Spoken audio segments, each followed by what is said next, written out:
Okay जी, ये page number 3 पे आ जाए ज़रा।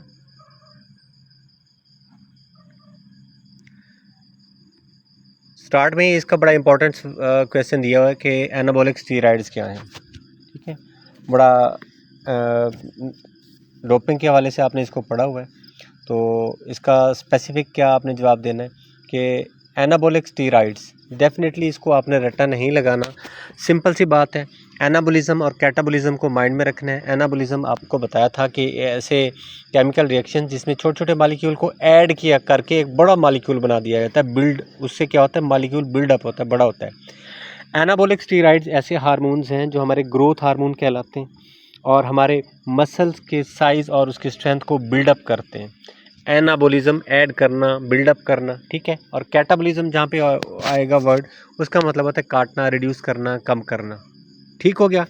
तो सिंपली आपने कहना है कि जी एक ऐसा मसनूई तरीके से पैदा किया जाने वाला एक मेल हार्मोन है जो कि मेल में मसल्स को बिल्डअप करता है और मसल्स का साइज़ बिल्डअप होता है तो उनकी स्ट्रेंथ ऑटोमेटिकली बिल्ड हो जाती है। मोस्टली ये इलीगली तौर पर ये ड्रग्स में इस्तेमाल होता है, या आप कह सकते हैं कि डोपिंग के पर्पज़ के लिए इसको इस्तेमाल किया जाता है।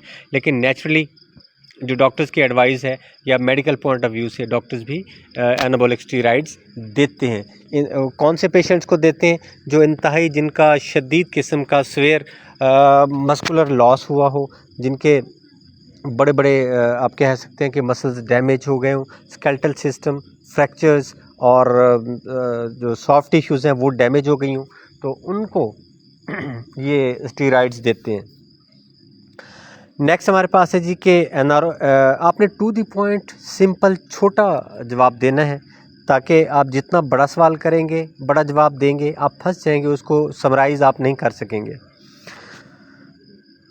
एन एरोबिक नाम से जाहिर है, एन का मतलब है नो और एरोबिक का मतलब है ऑक्सीजन। नो ऑक्सीजन या विदाउट ऑक्सीजन या विदाउट एयर आप कह सकते हैं कि कोई भी एक्टिविटी जब परफॉर्म की जाती है उसके लिए एनर्जी की ज़रूरत होती है, और जो काम हम करते हैं उनको एनर्जी दो तरह से मिलती है। एक एनर्जी हमारी बॉडी में ऑक्सीजन की मौजूदगी में बनती है और उसको एरोबिक कहते हैं, और दूसरी एनर्जी बनती है हमारे पास विदाउट ऑक्सीजन से। तो वो काम जिनको करने के लिए ऑक्सीजन के बगैर एनर्जी पैदा होती है, वो ज़रूरत होती है, उसको हम कहते हैं एनारोबिक। और एनारोबिक एक्सरसाइजेस कौन सी होंगी, ये एक क्वेश्चन किया गया था कि पहले मैं इसकी डेफिनेशन बता दूं, फिर एग्जांपल मैं आपको देता हूं जो सवाल किया गया था। एनारोबिक एक्सरसाइजेस इसमें क्या होता है, याद रखें, जो एरोबिक एक्सरसाइजेज होती हैं वो सेल के अंदर ब्लड चला गया, याद रख लेना, जो भी खुराक हमने खानी है ना वो खून के अंदर शामिल होकर आपके सेल तक चली जाती है। अब सेल में ऑक्सीजन भी पहुंच गई ब्लड के ज़रिए और ख़ुराक भी पहुंच गई।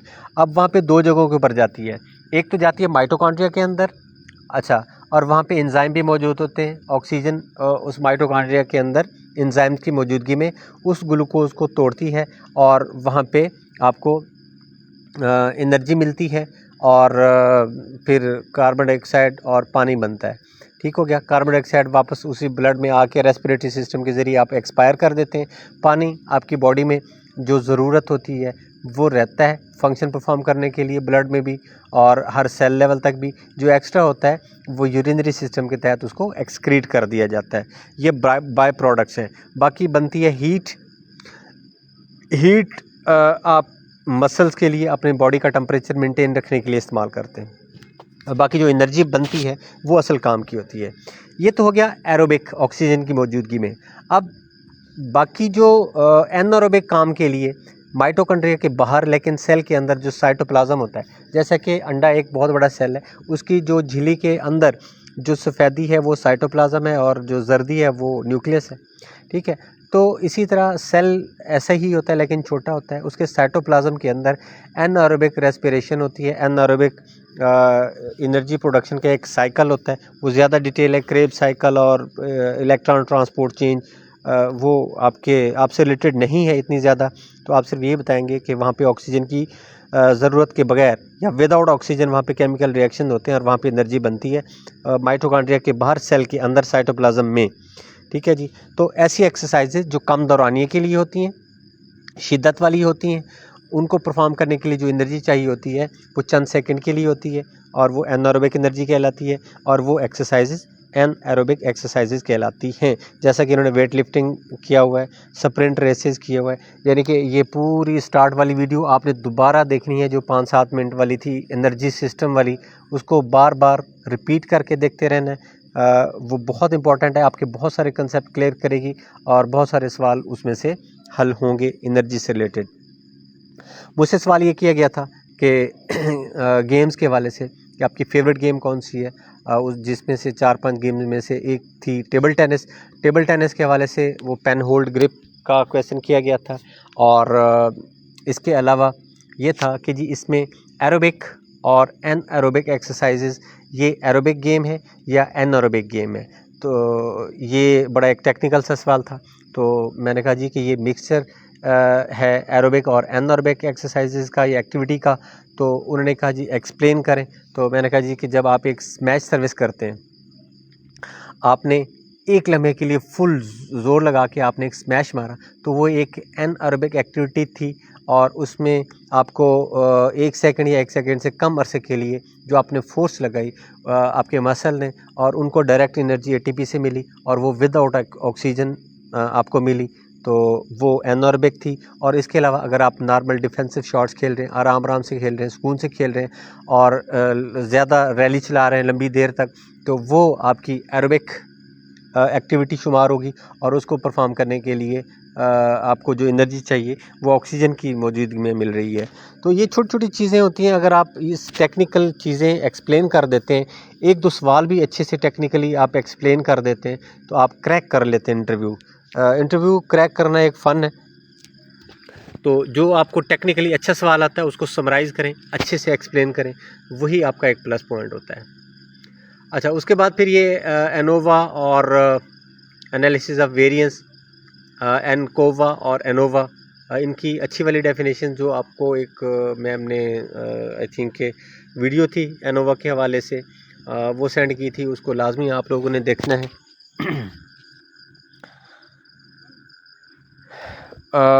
इसके बाद फिर आपको जो डेफिनेशन करानी है वो है जी एनालिटिकल रिसर्च की। रिसर्च के हवाले से लाजमी सवाल पूछते हैं, याद रख लें इंटरव्यू में ट्रेनिंग से रिलेटेड 100% चांसेस हैं वो क्वेश्चन करते हैं।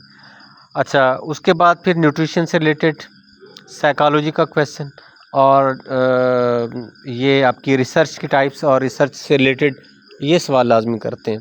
तो एनालिटिकल रिसर्च के हवाले से वो पूछ सकते हैं कि ये रिसर्च क्या चीज़ है। तो वो कहते हैं कि कोई भी आपके पास किसी चीज़ के ऊपर रिसर्च कर रहे हैं, मुशाहदा कर रहे हैं किसी चीज़ का और उसकी डीपली मालूमात आपने की हुई है, किसी चीज़ का डीपली स्टडी करना, उसके अज्जा का मुताला करना, अलग अलग करना, तज्ज़िया करना एनालिटिकल रिसर्च कहलाता है। जो भी आपको अवेलेबल इंफॉर्मेशन होती हैं उसको एक कम्प्लेक्स फिनोमिना पेचीदा तरीके से आप उसको एक्सप्लेन करने की कोशिश करें, तो इसको हम कहते हैं कि एक एनालिटिकल रिसर्च आपकी ये बन जाती है। तो उसके फिर वो कहते हैं मुख्तलिफ़ तरीक़ों से आप एनालिटिकल रिसर्च कर सकते हैं, जिसमें हिस्ट्रिकल रिसर्च को आप उसका एनालिसिस कर सकते हैं, तारीख़ी रिसर्च का, फ़िलासफ़िकल रिसर्च का, और उसका रिव्यू कर रहे हैं। पहले जो आप एक स्टडी हुई है किसी चीज़ के ऊपर, आप उसका दोबारा रिव्यू कर रहे हैं, या मेटा एनालिसिस आप उसका कर रहे हैं कि पहले भी किसी चीज़ का एनालिसिस हो चुका हुआ है लेकिन आप उस रिसर्च का दोबारा एनालिसिस करना चाह रहे हैं। तो ये था। ओके जी, वेरी वेरी इंपॉर्टेंट क्वेश्चन है जी एनाटॉमिकल डेड स्पेस एडीएस। ये बहुत इंपॉर्टेंट सवाल है, बहुत इंपॉर्टेंट सवाल है। इसको डबल टिक आप कर लें, जिन चीज़ों के ऊपर मैं कहूँ कि ये डबल टिक करना है, बहुत इंपॉर्टेंट है, उसके चांसेस ज़्यादा होंगे। तो ये फिजियोलॉजी का क्वेश्चन है, लंग्स फिजियोलॉजी। ये मोस्टली आप पढ़ चुके हैं, जैसे कि वो आपने पढ़ा था टाइडल वॉल्यूम और रेजिडुअल वॉल्यूम और फंक्शनल रेजिडुअल वॉल्यूम। रेजिडुअल और फंक्शनल रेजिडुअल वॉल्यूम ऑक्सीजन का या एयर का वो वॉल्यूम था जो आपकी एल्वोलाई के अंदर रह जाती थी, चाहे आप जितना डीप एक्सपायर ज़ोर लगा के फोर्सफुली एक्सपायर करें, का गैस को बाहर निकालने की, लेकिन वो फेफड़ों की एल्वोलाई के अंदर फिर भी रह जाती है। इसको फंक्शनल या रेजिडुअल वॉल्यूम कहते थे। लेकिन अनाटॉमिकल डेड स्पेस क्या है? वो कहते हैं जी कि आपके सांस आपने लिया, 100% गैस आपके फेफड़ों में नहीं जाती। फिर क्या होता है, कुछ नाक के नथने जो आपके नॉस्ट्रल्स हैं उनके अंदर बाल्स हैं, साइनोसिस हैं और छोटे छोटे गड्ढे होते हैं नाक की नेज़ल कैविटी के अंदर, कुछ लेरिंक्स के अंदर, कुछ ट्रैकिया के अंदर। और क्योंकि वो सी शेप ट्रैकिया होती है वहाँ पे भी थोड़ी थोड़ी ऑक्सीजन रह जाती है। और कुछ लेरिंक्स के अंदर ट्रैकिया और फिर ब्रोंकाई और फेफड़ों के अंदर एल्वोलाई, यानी कि पूरा नाक से लेके एल्वोलाई तक का एरिया जहाँ जहाँ पे ऑक्सीजन या गैसेस रुक जाती हैं, चाहे वो आप सांस अंदर लेके जा रहे हैं बाहर लेके आ रहे हैं, वहाँ पे कुछ गैसेस जमे हुए हैं, रुके हुए हैं, तो वो मूव नहीं कर रहे, तो ऐसी जगहों को हम कहते हैं अनाटॉमिकल डेड स्पेस। ओके, बात समझ में आ गई? जी सर। जी, ये कल मैंने सुने आपसे। नेक्स्ट एंड्रोजन को भी जी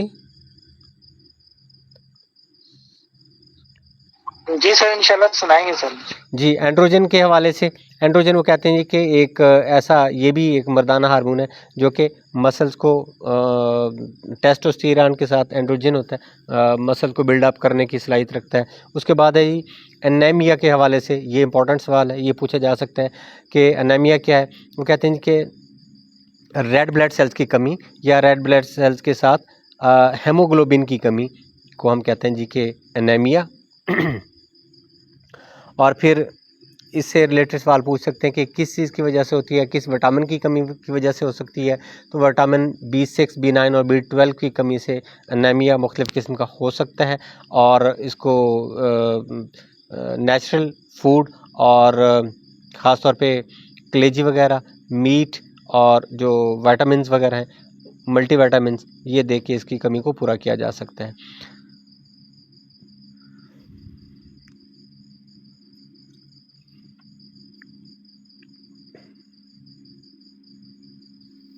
ओके जी, उसके बाद है एनोरेक्सिया नर्वोसा। ये बहुत ज़्यादा इंपॉर्टेंट सवाल है, इसको आप कर लें। एक सवाल मैंने छोड़ दिया, 2 सवाल, उसको बेशक आप ना करें, कोई इतने ख़ास नहीं है।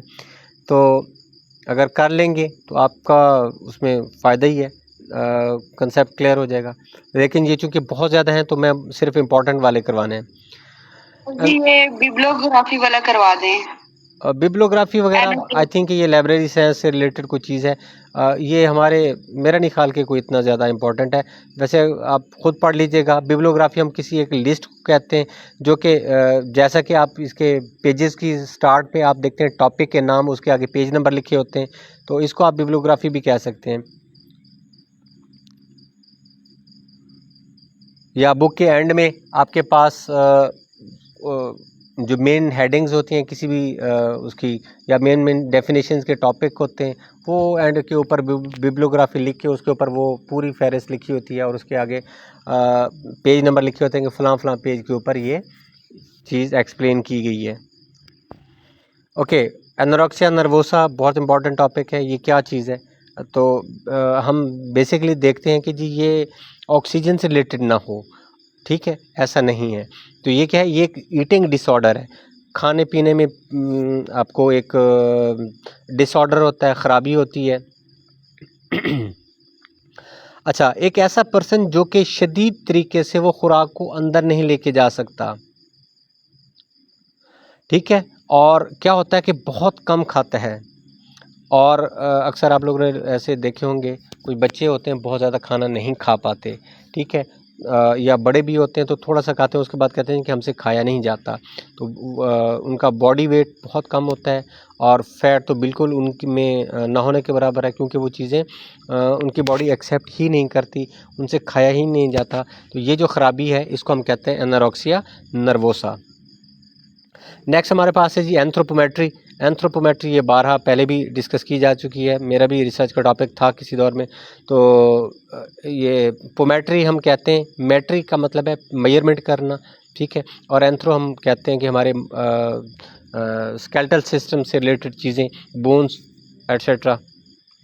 तो ये उनका बोन्स और मसल्स का साइज़ और उनका प्रपोर्शन और उनकी मेजरमेंट्स को हम कहते हैं एंथ्रोपोमेट्री। फिर कहते हैं जी कि एंटीसिपेशन टाइम, ये भी पूछा जा सकता है, नॉर्मल सा क्वेश्चन है। एंटीसिपेट करना, भांप जाना। बाज़ का तो ऐसा होता है कि कोई एक फॉर एग्ज़ाम्पल मैंने कहा कि मैं आपसे सवाल करना है, आपको पहले से थोड़ा सा अंदाज़ा हो जाता है कि अच्छा सर ये सवाल करेंगे। ये जो आपने अंदाज़ा लगा लिया, सोच लिया अपने माइंड को इस्तेमाल करके, ये आपने एंटिसिपेट किया, भांप लिया आपने, ठीक है। लेकिन यहाँ पे क्या है, एंटिसिपेशन टाइम क्या है? वो कहते हैं कि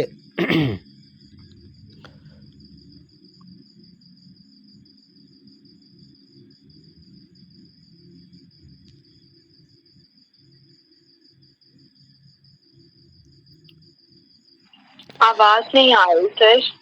जी, अब आ रही है? जी आ रही है। इसकी पहले मैं एक एग्जांपल दूंगा। एग्जांपल ये है कि अभी आपने रेसेस वगैरह पढ़ी हैं।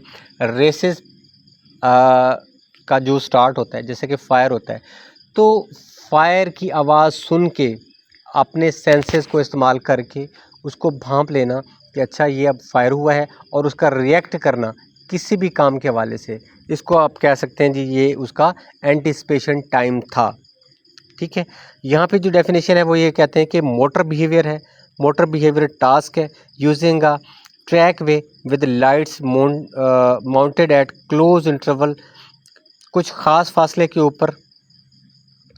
अच्छा, इसको आप यूट्यूब पे चेक करेंगे ना, वहाँ पे क्या होता है, दीवार के ऊपर मुख्तलिफ़ किस्म की लाइट्स लगी होती हैं, ठीक है।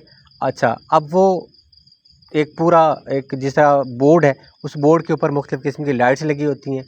जो light for example right corner वाली ऊपर वाली लाइट जलती है तो फ़ौरन वहाँ पे हाथ रख देता है वो बंदा, ठीक है। फिर अचानक क्या होता है, लेफ़्ट साइड वाली जलती है, फिर नीचे वाली, फिर इधर उधर ज़िग ज़ैग तरीके से जो लाइट जलेगी वो फ़ौरन वहाँ पे रिएक्ट करके आप कह सकते हैं कि जी वो उसको टच करेगा ना। तो जितनी देर में वो ज़्यादा से ज़्यादा लाइट्स को टच कर लेगा तो वो उसका एंटिसिपेशन टाइम होगा। ये बड़ी इंटरेस्टिंग सी गेम होती हैं, अगर आप ये देख लीजिएगा तो बहुत ज़बरदस्त मज़े की। मेरा ख्याल है बात समझ में आ गई है।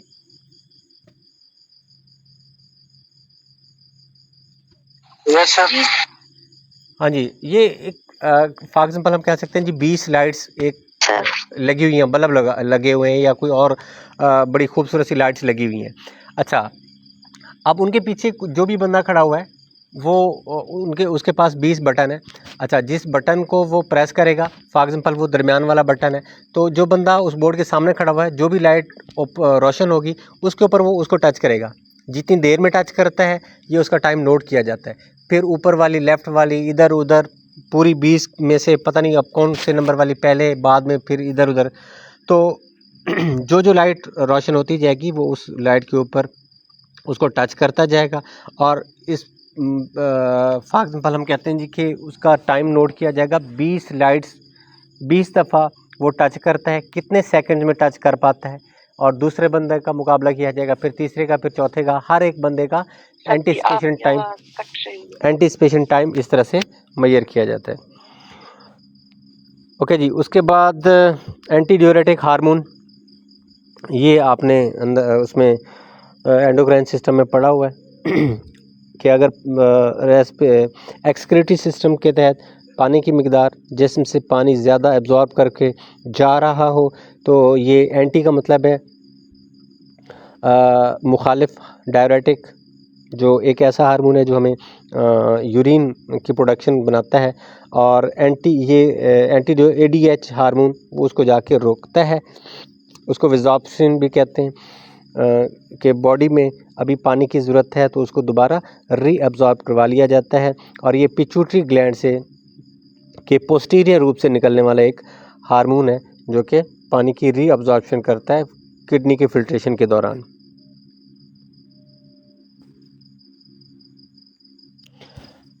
ओके जी, लास्ट वाला क्वेश्चन इसको देख लीजिएगा कि व्हाट इज़ एपनिया या एपनिक।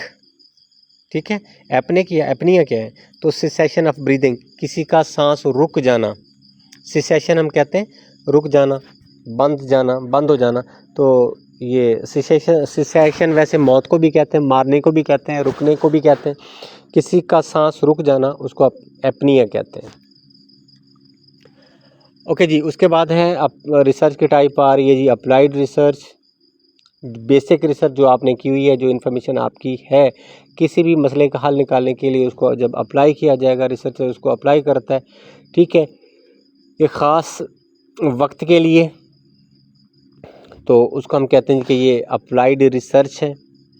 और उसके बाद फिर आपने नेक्स्ट क्वेश्चन करना है एक्वस। एक्वस क्या होता है? वो कहते हैं कि पानी को एक्वा कहते हैं, और पानी से रिलेटेड जितनी भी चीज़ें हैं जो पानी में हल पजीर हैं या पानी के सॉल्यूशंस हैं, उनको उनके लिए वर्ड इस्तेमाल किया जाता है एक्वस। नेक्स्ट हमारे पास है आर्टियोवेनस ऑक्सीजन डिफरेंस। वो कहते हैं कि आर्टरीज़ के अंदर जो ऑक्सीजन जा रही है वो, और वेन्स के अंदर जो ऑक्सीजन जा रही है, ठीक है, क्योंकि वेन्स में भी जो डीऑक्सीनेटेड ब्लड होता है 4% से बड़ी मुश्किल से ऑक्सीजन कंजप्ट होती है, 16% वैसे वापस आ रही होती है 20 में से।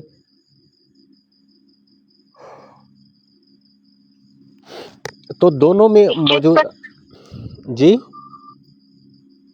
नहीं होता, जी कोई बोल रहा है? 21 नहीं होता सर? जी जी, ऑलमोस्ट 21 होता है, लेकिन जी 20 इशारिया समथिंग होता है, पूरा 21 तो वैसे नहीं होता, 21 राउंड फिगर में कहा जाता है। ऑलमोस्ट इसको राउंड फिगर में फिर 20 ही कहते हैं, तो 20 या 21 आप कह लें, 20 प्लस, तो ऑलमोस्ट 16 पॉइंट समथिंग वापस आ रहे होते हैं, 4 पॉइंट समथिंग। तो इसको राउंड फिगर में 4 और 16 कहा जाता है। तो दोनों में वेन्स वाला ऑक्सीजन और आर्टरीज वाले ऑक्सीजन में, दोनों में जो डिफरेंस होता है उसको आप कहते हैं कि ये क्या है, VO2 डिफरेंस है। ठीक है, या आर्टियोवेनस ऑक्सीजन डिफरेंस है, VO2 डिफरेंस भी कह सकते हैं इसको। AVO2 डिफरेंस, A से आर्टियो, V से वेनस, O से O2 से ऑक्सीजन, और डिफ से डिफरेंस। ठीक है, ये इसका चांसेस हैं, ये आपसे पूछा जा सकता है। आर्टरीज का आपको पता है कि दिल से दूर लेके जाने वाली नालियाँ जिसमें साफ खून होता है, तमाम आर्टरीज में साफ खून होता है, तमाम आर्टरीज दिल से ब्लड को लेके जाती हैं। लेकिन पल्मोनरी आर्टरी जो कि फेफड़ों की तरफ जा रही है, उसमें साफ खून नहीं होता, लेकिन वो भी अवे फ्रॉम द हार्ट खून को लेके जा रही है। उसके बाद है जी कि atrioventricular node, AV node, SA node और एवी नोड वाला बड़ा अच्छे तरीके से आपको टॉपिक कराया हुआ है, उसको दोबारा देख लीजिएगा कि एसए नोड जो हमारा राइट एट्रियम के टॉप के ऊपर है, और एवी नोड हमारा राइट एट्रियम के बॉटम पे और वेंट्रिकल के बिल्कुल साथ होता है, इसलिए इसको एट्रियो और वेंट्रिकुलर एक छोटा सा उभार होता है जो कि एसए नोड से वो रिसीव करता है, जो करंट प्रोड्यूस होता है एसए नोड से वो ये रिसीव करता है, और ये आगे पुरकंज फाइबर की तरफ, सॉरी बंडल ऑफ हीज की तरफ ये उसको ट्रांसफ़र कर देता है उस ब्लड को। उसके बाद है जी कि एथेरोस्क्लेरोसिस। अच्छा, एथेरोस्क्लेरोसिस क्या चीज़ है कि ये एक ऐसी डिज़ीज़ है जिसमें क्या होता है, जो आपने फैट वगैरह ली होती है, कोलेस्ट्रॉल लिया होता है, वो जमा हो जाता है, आपकी आर्टरीज़ की दीवारों के अंदर चिपक जाता है। ठीक है, कल जो बच्चे कह रहे थे जी कि ये घी वगैरह और ये चीज़ें इस्तेमाल करें, तो देखें घी गर्मियों में भी आज भी जाके देखें, अगर आप लेके आते हैं तो वो इस गर्मी में, शदीद गर्मी वाले मौसम में भी वो जमा हुआ है। जब हम उसको लेते हैं तो हमारी बॉडी में भी वो पिघलता नहीं है, वो भी जब तक हम कोई हार्ड वर्क ना करें तब तक वो हमारी खून की नालियों में अगर वो इस तरह से चला जाता है और जम जाता है, चिपक जाता है, खून की नालियाँ अंदर से तंग हो जाती हैं, तो फिर वो बड़ा नुकसानदेह साबित हो सकता है। अच्छा, ये एथेरोस्क्लेरोसिस है कि फैट या कोलेस्ट्रॉल के मॉलिक्यूल आपकी ब्लड की वॉल्स के अंदर चिपक जाते हैं, लेकिन अगर वही फैट या कोलेस्ट्रॉल का मॉलिक्यूल जो कि आपकी उस ब्लड नाली के अंदर चिपका हुआ है, वो आहिस्ता आहिस्ता चल के आपकी नाली को आगे चल के ब्लॉक कर देता है, हार्ट की वाल्व्स को ब्लॉक कर देता है, ठीक है। तो दिल की छोटी छोटी नालियों के अंदर जाके वो रुकावट डाल देता है, तो फिर उसको हम कहते हैं थ्रोम्बस हो गया है, ठीक है। और उसके नतीजे में फिर हार्ट अटैक आ सकता है। बात समझ में आ गई है? अगर ये नालियों के साथ चिपका हुआ फैट या कोलेस्ट्रॉल, तो ये एथेरोस्क्लेरोसिस है, और वहाँ से ये उखड़ के आगे ब्लड की नाली के अंदर चलना शुरू कर देता है और किसी जगह के ऊपर जाके उस नाली को ब्लॉक कर देता है, तो उसको हम कहते हैं थ्रोम्बस। ये इससे रिलेटेड था। उसके बाद है जी एटीपी एज। एज का वर्ड जहाँ कहीं पे आ जाए तो वो एंजाइम के लिए होता है, जैसे अमाइलेज, लाइपेज, लैक्टोलेज, ठीक है, ग्लैक्टेज वगैरह वगैरह, बहुत सारे ये एज का वर्ड है एंजाइम से। एटीपी एज ऐसा एंजाइम जो एटीपी की मैन्युफैक्चरिंग में हेल्प आउट करता है, ठीक है, और वो फास्फोक्रेटाइन यानी कि सीपी को तोड़ के एटीपी की बहाली कर देता है, तो उसको हम कहते हैं एटीपी एज। उसके बाद ऑटोनोमिक नर्वस सिस्टम के ऊपर आ जाए, एटपा को बेशक छोड़ दें। ऑटोनोमिक नर्वस सिस्टम ये ऐसा नर्वस सिस्टम है जो कि सेंट्रल नर्वस सिस्टम से दूर जा रहा है और पूरी बॉडी को ये कंट्रोल कर रहा है, और इसमें हमारी जो नर्व्स वगैरह हैं वो शामिल हैं।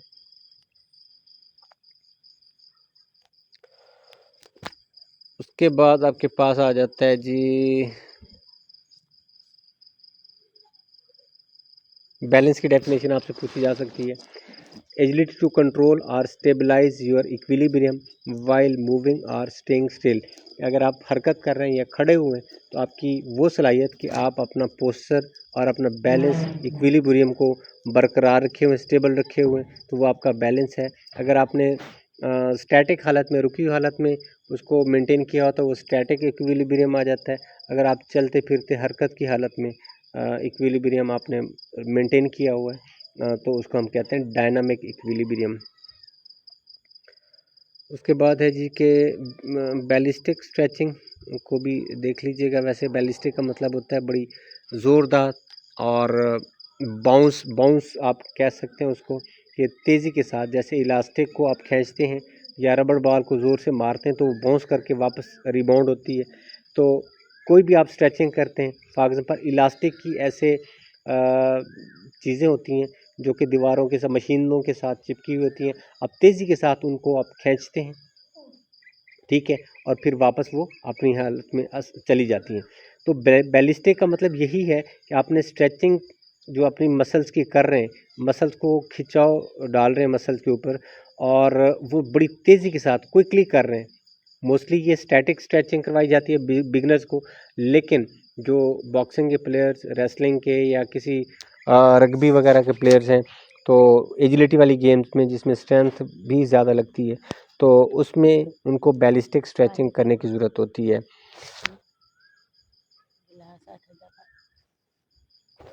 एक मिनट।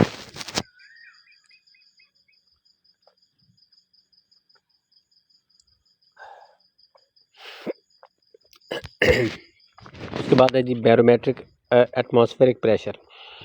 बैरो हम कहते हैं जी एयर को, मैट्रिक कहते हैं पैमाइश को, एयर पैमाइश, हवा की पैमाइश। एटमॉस्फेयर का हमें पता था कि एटमॉस्फेरिक क्या है, हवा का गोला है जो ज़मीन के गिर्द कई किलोमीटर तक फैला हुआ है, और वो ज़मीन के ऊपर, क्योंकि हवा भी मादी चीज़ है, तो वो ज़मीन के ऊपर तमाम चीज़ों के ऊपर एक प्रेशर डालता है, ठीक है। हवा का वो प्रेशर जो किसी एक यूनिट एरिया के ऊपर वो लगाता है, उसको हम कहते हैं जी बैरोमेट्रिक या उसको हम एटमॉस्फेरिक प्रेशर कहते हैं। या तो बैरोमेट्रिक प्रेशर या एटमॉस्फेरिक प्रेशर, आम ज़बान में हम इसको एटमॉस्फेरिक प्रेशर कहते हैं, क्योंकि वो हमारी कुरा हवा का, या कुरा कहते हैं गोले को, और हवा एटमॉस्फेयर भी सेम नाम है उसी का।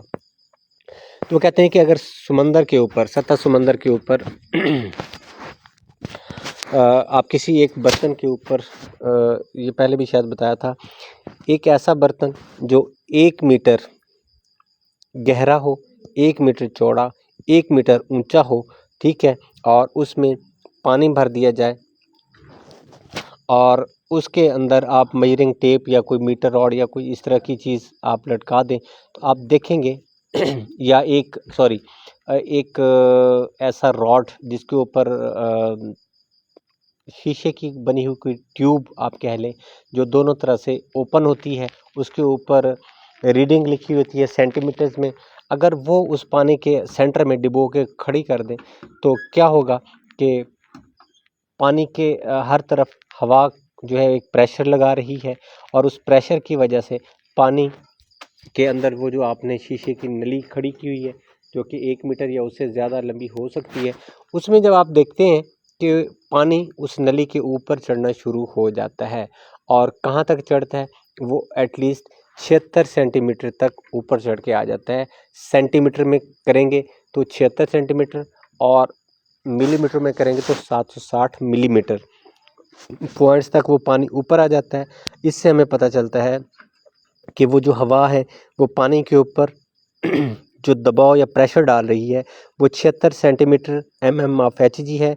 सॉरी, ये अभी आप मैंने थोड़ा सा मुझसे मिस्टेक हो गई है कि उस शीशे के उस बर्तन में जो 1 मीटर चौड़ा, 1 मीटर गहरा, 1 मीटर ऊंचा होता है, ठीक है, लंबाई चौड़ाई ऊंचाई उसकी 1-1 मीटर होती है, और उसके अंदर जो शीशे की ट्यूब रखी जाती है वो भी आप कह लें कि 1 मीटर की हो सकती है, उसके ऊपर रीडिंग होती है, लेकिन उसके अंदर पानी नहीं रखा जाता, उसके अंदर पारा भरा जाता है, ठीक है। और उस पारे के ऊपर मरकरी, उसको हम कहते हैं Hg, उसकी सिंबल है जो नीचे लिखा हुआ है, तो उसके ऊपर जो हवा का प्रेशर है तो वो पारा उस बर्तन से हट के वो जो शीशे की नली उसमें रखी गई है उसके ऊपर, जैसे कि ये थर्मामीटर के अंदर पारा ऊपर चढ़ता है, इसी तरीके से चढ़ना शुरू हो जाता है, और आखिरी रीडिंग उसकी है 76 सेंटीमीटर के ऊपर आके वो रुक जाता है। इसको हम कहते हैं जी कि एटमॉस्फेरिक प्रेशर। ये मोस्ट इम्पॉर्टेंट क्वेश्चन है, इसके पूछे जाने के चांसेस हैं, तो आपने इसको इस तरह से एक्सप्लेन करना है। नेक्स्ट हमारे पास है जी कि बैरियर क्या होता है। वो कहते हैं कि बैरियर रुकावट को कहते हैं, something that obstacle obstruct or separate often by emphasizing difference. वो कहते हैं कि कोई एक ऐसी चीज़ जो किसी काम को, किसी टास्क को पूरा करने के लिए आपके रास्ते में रुकावट डाले, ठीक है, हर्डल डाले, या आपको सेपरेट करे उस काम से, उसको आप कहते हैं कि ये बैरियर है आपके लिए। देन हमारे पास है मेटाबॉलिक, बेसिक मेटाबॉलिक रेट, बड़े अच्छे तरीके से हमने पढ़ा हुआ है कि सिंपल सी डेफिनेशन इसकी ये है, the rate at which calories are use to sustain life function during rest. Rest की हालत में जब आप कोई काम नहीं कर रहे हुए, आपको कोई बीमारी नहीं है, बुखार नहीं है, कोई तकलीफ़ नहीं है, भूख नहीं लगी हुई, बहुत ज़्यादा खाना नहीं खाया हुआ, ठीक है, बहुत ज़्यादा गर्मी नहीं है, बहुत ज़्यादा सर्दी नहीं है, बहुत ज़्यादा हार्ड वर्क आपने नहीं किया हुआ, ठीक है, किसी भी किस्म की कोई ख़राबी नहीं है, एक हर लिहाज से एक आइडियल माहौल में किसी भी इंसान को उसके बॉडी फंक्शन को परफॉर्म करने के लिए, नॉर्मल जो ज़िंदा रहने के लिए एनर्जी की या कैलोरीज़ की ज़रूरत होती है, उस कितनी कैलोरीज उसको चाहिए, वो जो शरह है उसकी वो हम कहते हैं बेसिक मेटाबॉलिक रेट या बेसल मेटाबॉलिक रेट। ठीक है जी। नेक्स्ट हमारे पास क्वेश्चन है बेसिक रिसर्च। बेसिक रिसर्च क्या चीज़ है? The type of research that में लिमिटेड डायरेक्टेड एप्लीकेशंस। वो कहते हैं कि ऐसी रिसर्च जो कि आपको अप्लाई करने को डायरेक्ट एप्लीकेशन आप नहीं कर सकते, उसको लिमिट करती है, उसको रोकती है। लिमिट का मतलब होता है रोकना। But in which the researcher has carefully control of the condition. बल्कि उसमें ऐसी रिसर्च वो कर रहा है कि जो भी कंडीशंस होती हैं उसके ऊपर उस रिसर्चर का कंट्रोल होता है। ये जस्ट फॉर नॉलेज के लिए होती है। ये कोई भी आर्टिकल पब्लिश करने के लिए, बुक लिखने के लिए, एक कोर नॉलेज के लिए एक रिसर्च जो की जाती है वो बेसिक रिसर्च की जाती है। और अगर किसी मसले का हल निकालने के लिए उस लिखी हुई रिसर्च को, उस नॉलेज को आप इम्प्लीमेंट कर रहे हैं तो उसको आप अप्लाइड रिसर्च कहेंगे। यानी कि जो नॉलेज है वो बेसिक रिसर्च है और उसकी इम्प्लीमेंटेशन अप्लाइड रिसर्च है। जैसे कि हम कहते हैं कि चाय बनाना के बारे में आपको एक तरकीब दी जाती है और आपने वो तरकीब ढूंढी कि जी इस तरीके से आप चाय बनाते हैं, इसके ये इंग्रेडिएंट्स हैं, इतनी देर के लिए आप इसको हीट अप देते हैं और उसके बाद ये चीज़ें इसमें डालेंगे तो ये चाय बन जाएगी। ये पहले जो कुछ आपने रिसर्च की, पढ़ा और लिखा, लिख के महफूज कर लिया, आपको इल्म मिला रिटर्न फॉर्म में, वो बेसिक रिसर्च थी। अब आपने क्या किया, दूध चीनी पत्ती ली और आपने वो चाय बनाना स्टार्ट कर दी। जब आपने चाय बनाई तो जो आपके पास बेसिक रिसर्च का नॉलेज था वो आपने उसको इम्प्लीमेंट किया, वो अब अप्लाइड रिसर्च बन गई। ठीक हो गया?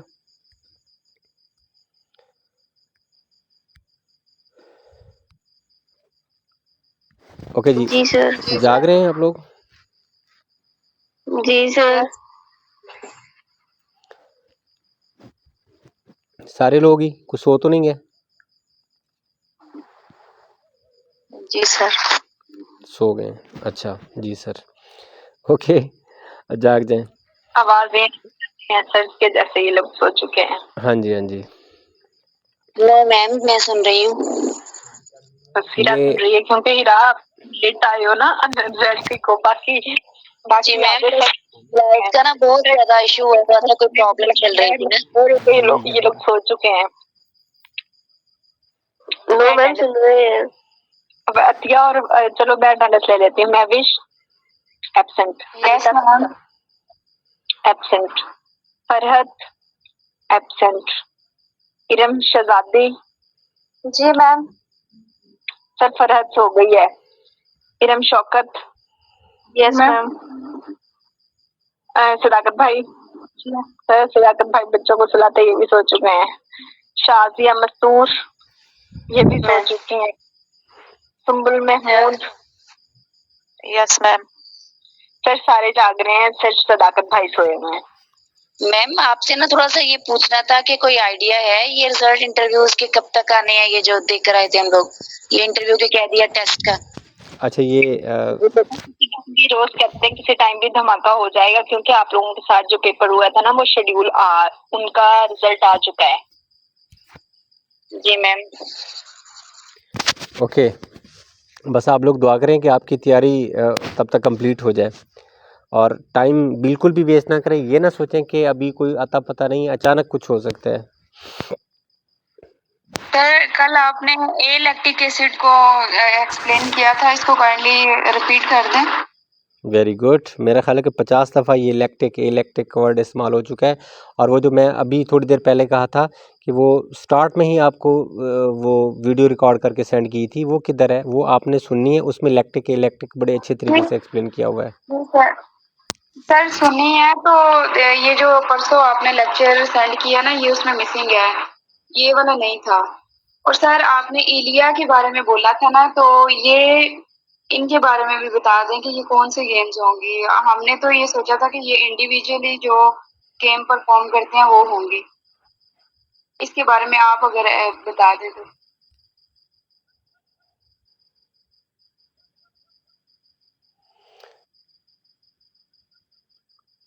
ओके जी, ये आपके पास था एलिया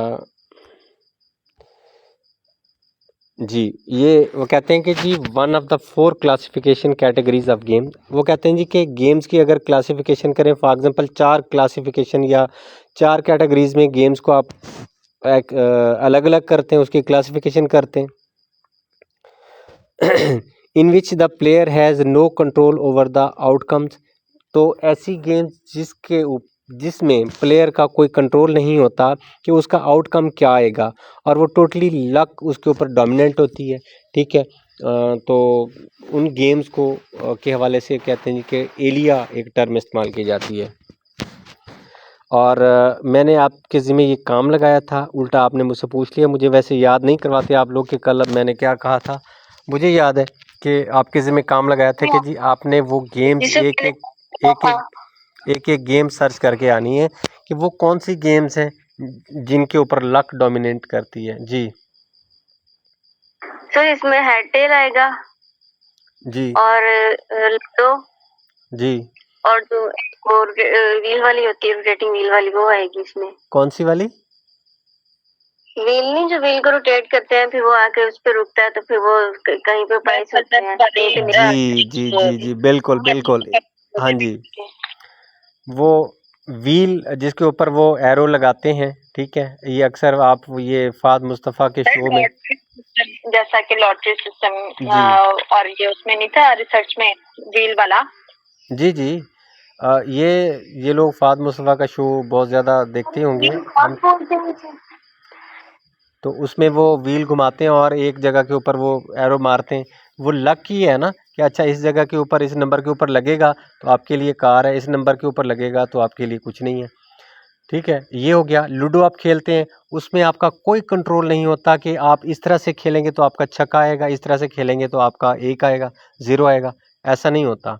ठीक है, वो टोटली लक के ऊपर डिपेंड कर रहे हैं। फिर ऐसी गेम्स हैं हेड टू टेल, जो टॉस करते हैं तो वो भी तो एक गेम का हिस्सा है ना।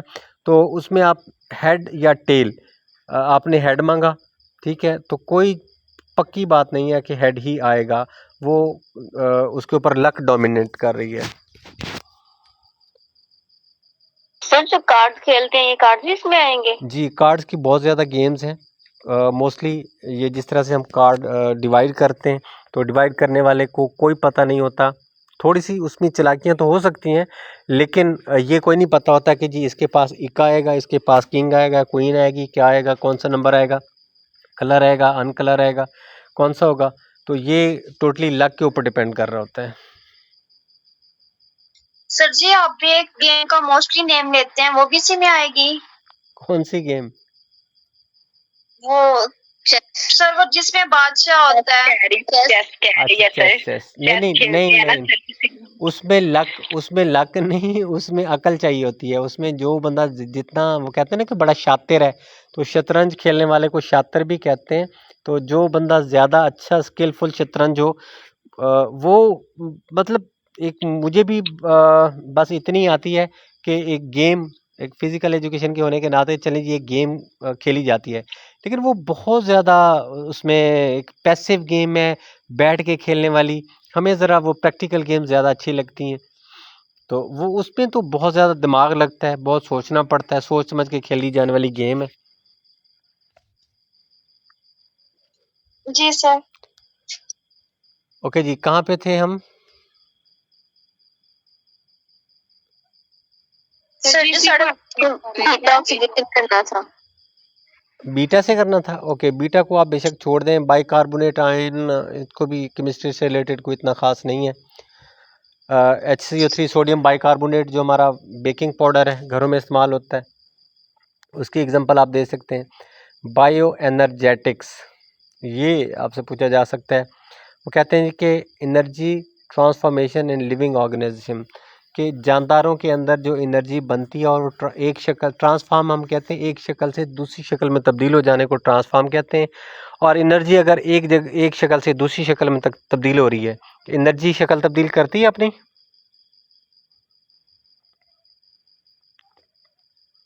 आप पूछा है अभी, कोई बताएं जल्दी से। ऑफ कोर्स करती है। मैकेनिकल एनर्जी केमिकल एनर्जी में तब्दील हो जाती है, केमिकल इलेक्ट्रिकल में, इलेक्ट्रिकल काइनेटिक में तब्दील हो जाती है, वगैरह वगैरह। ठीक है, हमने जो कुछ खाया ये केमिकल एनर्जी थी, और ये तब्दील हुई फिर आगे आपके मसल्स में स्टोर हुई।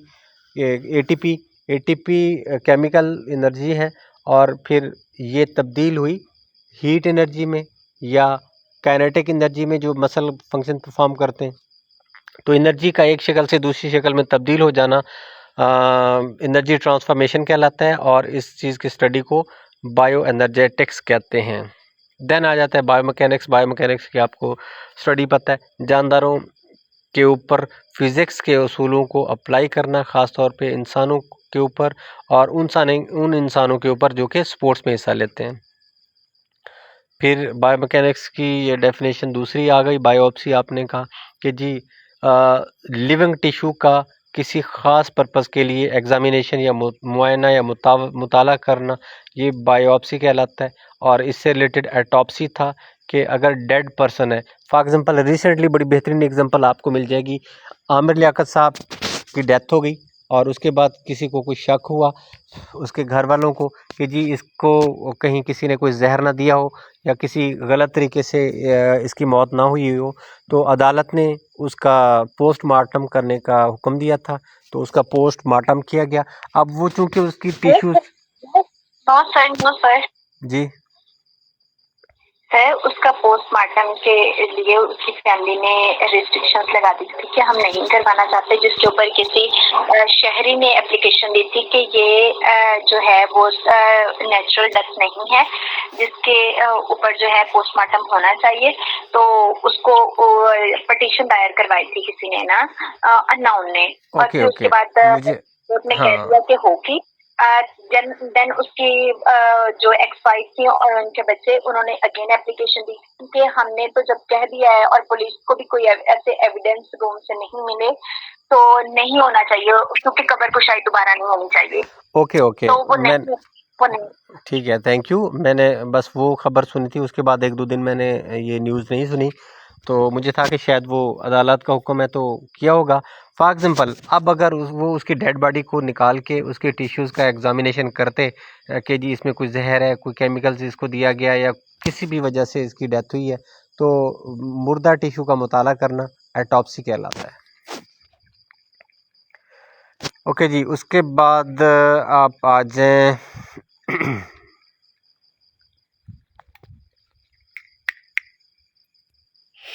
नेक्स्ट हमारे पास है ब्लड डोपिंग के ऊपर आ जाएं। ये इम्पॉर्टेंट है, ब्लड डोपिंग के हवाले से पूछा जा सकता है। तो यहाँ पे जो डेफिनेशन है वो क्या, वैसे तो आपको पता है कि ब्लड क्या है कि जो स्पोर्ट्स पर्सन है, खिलाड़ी है, एथलीट है, वो अपना ही ब्लड मुकाबले से पहले कुछ अर्सा पहले 1-1.5 महीना पहले निकाल के फ्रीज करके रख देता है, और मुकाबले से कुछ घंटे पहले 24 या 48 या 72 घंटे पहले, यानी कि 2-3 दिन पहले उसके डॉक्टर उसको एडवाइस करते हैं, वही फ्रीज किया हुआ ब्लड अपनी बॉडी में इंजेक्ट कर देता है तो ताकि उसके अंदर रेड ब्लड सेल्स की तादाद ज़्यादा हो जाए और वो नॉर्मल से ज़्यादा ऑक्सीजन ले सके। तो खेलों में हम तब अच्छा परफॉर्म कर सकते हैं तब तक जब तक हमारा सांस नहीं फूलता, और सांस क्या चीज़ है? ऑक्सीजन है। ऑक्सीजन ज़्यादा से ज़्यादा हमारी बॉडी में जाएगा तो हमारा सांस नहीं फूलेगा, और ये काम करते हैं रेड ब्लड सेल्स। अगर रेड ब्लड सेल्स ज़्यादा होंगे तो ऑक्सीजन ज़्यादा जाएगी और हम ज़्यादा अच्छा परफॉर्म करेंगे। बेसिकली इसका थीम ब्लड डोपिंग का ये है, इसको जी ब्लड डोपिंग कहते हैं। यहाँ पे जो डेफिनेशन है वो कहते हैं रिमूवल एंड सब्सिक्वेंट री इन्फ्यूजन होना चाहिए था, ये रेन लिख दिया, री दोबारा इन्फ्यूजन यानी कि फ्यूज़ करना, अपनी बॉडी में दोबारा इंजेक्ट करना, of blood undertaken to the temporarily increase blood volume, ये आर्जी तौर पर ब्लड वॉल्यूम बढ़ाना इसका मकसद होता है। And number of red blood cells, वही बात आ गई कि आर्जी तौर पे रेड ब्लड सेल्स और वॉल्यूम का ब्लड का वॉल्यूम बढ़ाना इसका मकसद होता है। देन नेक्स्ट क्वेश्चन भी बड़ा इंपॉर्टेंट है, ब्लड प्रेशर, के वो फोर्स जो कि ब्लड खून की नालियों के या ब्लड वेजल्स के ऊपर लगाता है, यानी कि वो ब्लड वेजल्स कौन सी हैं? आर्टरीज़ हैं। आर्टरीज़ के अगेंस्ट जो खून प्रेशर लगाता है उसको हम कहते हैं ब्लड प्रेशर। और ये ब्लड प्रेशर जी सर जी, ये जो ब्लड डोपिंग है ये अपना ही ब्लड निकाल के तो दोबारा से ये लगवाते हैं, तो ये डायग्नोज हो जाता है फिर? जी, डायग्नोज हो जाता है। कैसे ये इसका ब्लड डोपिंग का डायग्नोज करना बहुत मुश्किल था, क्योंकि उस बंदे का अपना ही ब्लड था। लेकिन अब क्या होता है, इसकी थीम क्या है? बड़ा अच्छा क्वेश्चन रेज किया, पहले भी मैंने वैसे ये बताया था, रिवाइज हो जाएगा। अब इसका डायग्नोज कैसे होता है? अब 1 महीना पहले आपने अपना ब्लड निकलवा के रखवा दिया।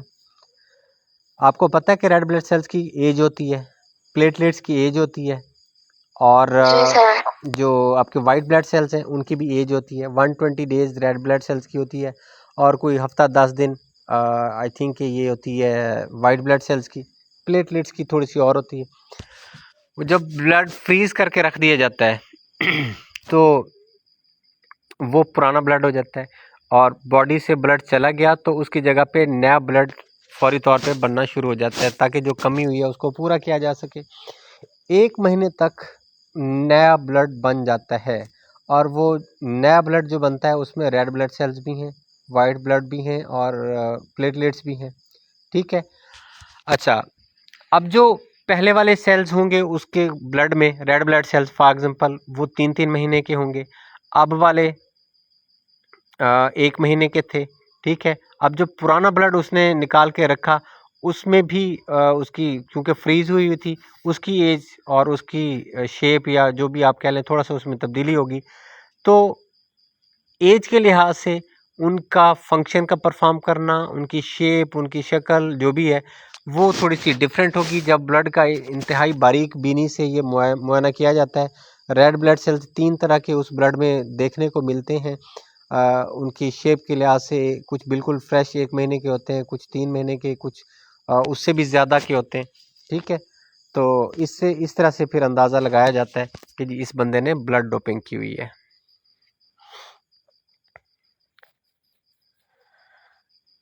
उसके बाद ब्लड प्रेशर हो गया। सर जी नॉर्मल रूटीन में भी ये 1 माह, 2 माह और 3 माह के हो सकते हैं, और अगर ये ब्लड डोपिंग करेंगे तो फिर रेड ब्लड सेल्स जो जिनकी एज ज्यादा है, पुराने हैं, तो वो ज्यादा होंगे, इसलिए पता चलेगा। अब देखें ना नॉर्मल रूटीन में क्या होता है। नॉर्मल रूटीन में ये होता है कि कुछ हमारे बॉडी में सारे के सारे तो नहीं एक साथ बनते, एक साथ टूट जाते हैं। ठीक है, for example 1 lakh sale daily का ऐसा है जो पुराने जाके स्प्लीन में वो जाके टूट रहे हैं। ठीक है, और नए बन रहे हैं। तो वहाँ पे बेसिकली 3 तरह के सेल ये देखें। वहाँ पे वो जो फ्रीज़ किया हुआ ब्लड था और 1 महीने तक जब ब्लड फ्रीज़ किया जाता है तो उसके अंदर जो पाए जाने वाले सेल्स वगैरह हैं उनका फंक्शन और जो नए हैं या पहले वाले सेल्स हैं उनके फंक्शन में बहुत ज़्यादा फ़र्क होता है। उनकी शेप में तब्दीली आ जाती है, कलर तब्दील हो जाता है। ठीक है, यही वो चीज़ें हैं जो उनको डिटेक्ट करती हैं कि अच्छा ये और ब्लड है इस बॉडी के अंदर। अच्छा, अब सिस्टोलिक और ब्लड प्रेशर 2 तरह का हो सकता है, सिस्टोलिक और डायस्टोलिक। वो ब्लड प्रेशर जो कि आर्टरीज़ के ऊपर लगता है, यानी कि हार्ट वेंट्रिकल कॉन्ट्रैक्ट करते हैं, वो मैक्सिमम ब्लड प्रेशर होता है, ये 120 mm ऑफ Hg होता है। और जब ये दोबारा वापस ब्लड आता है इसके अंदर हार्ट के अंदर या ब्लड ओपन होता है, सॉरी हार्ट जब रिलैक्स करता है उस वक्त जो ब्लड का प्रेशर होता है वो 80 होता है, वो नीचे का ब्लड प्रेशर कहलाता है, वो डायस्टोलिक ब्लड प्रेशर है। और ये 120/80 होता है। देन हमारे पास, हाँ जी काफ़ी है, आगे चलें।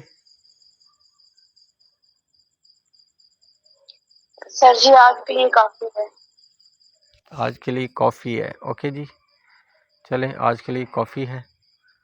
लेकिन नेक्स्ट बहुत अच्छे तरीके से प्रिपेयर होनी चाहिए कॉफ़ी, नहीं तो फिर आपको डांट पड़ेगी और फिर आपको चाय पीनी पड़ेगी। जी सर। ओके जी, अल्लाह हाफिज़।